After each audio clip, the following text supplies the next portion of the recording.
I lie to you? I'm gonna trust you on that one. You should. Hey. Thank you guys for coming out on the most romantic night of the year. Woo! Yeah! I have a boyfriend, which feels kind of mean to say today because I'm guessing most of you are single. Like, no girl's gonna be like, no, babe. I don't want you to take me out to dinner and to spend time with you. I want to go to this open mic thing and watch a bunch of strangers tell shitty jokes.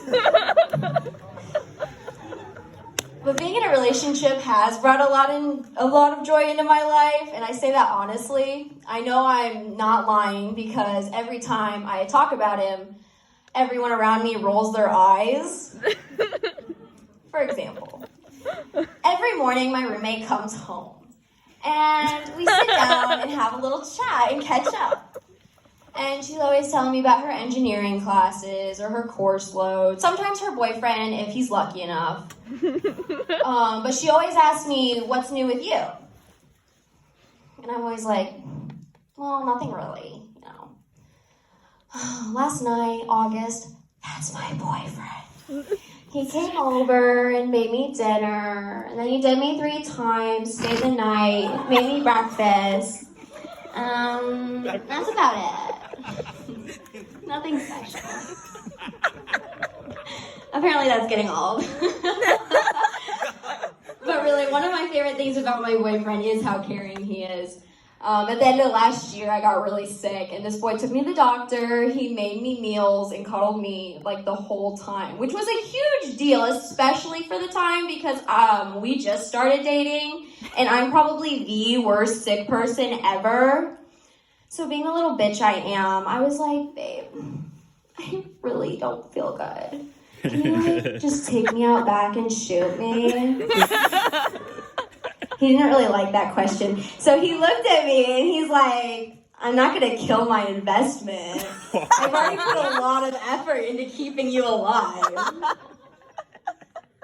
That's how you're not going to shoot me? Okay.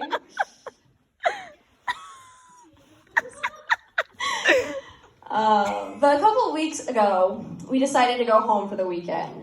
And I thought that was a great time to give him, like, the period warning, you know? Like, babe, I'm about to be a crazy spawn demon that cries every time you don't like a meme I send you, so get ready. And he's sitting in the passenger seat, you know, nodding, listening. And finally he goes, all right, so you're going to be dead for a few days, but only for a few days. Because if you're dead for any longer, I will lose everything. When I tell you I felt my heart throb, I was like, oh my gosh, this boy really loves me. He just said I'm his everything. And just as I was about to say something sweet back, he goes, yep, you're just too good of an investment. You're like my prized steer. Excuse me? Sir, it's very bold of you to refer to me as a cow, because if you did what we did last night to an animal, you would be arrested. For those of you who haven't been referred to as livestock, it is one of the most romantic things. Personally, I like to compare it to the first time he said I love you and the way he holds my hand. Of course, after he said that, he did both of those things because I threatened to drive us off a bridge. I'm just kidding. I laughed. I mean, how could I not, right? He had the balls to call me his prized steer. I have to laugh, right? He's my man. I'm simply just his prized steer. But no, I feel like that's some good role-playing material, you know? Be like, hey boy, this steer needs a milking. Feel free to use that. I'm cutting myself off here, so I hope you guys have a great night. Thank you for listening. I love you, Romeo. Yeah.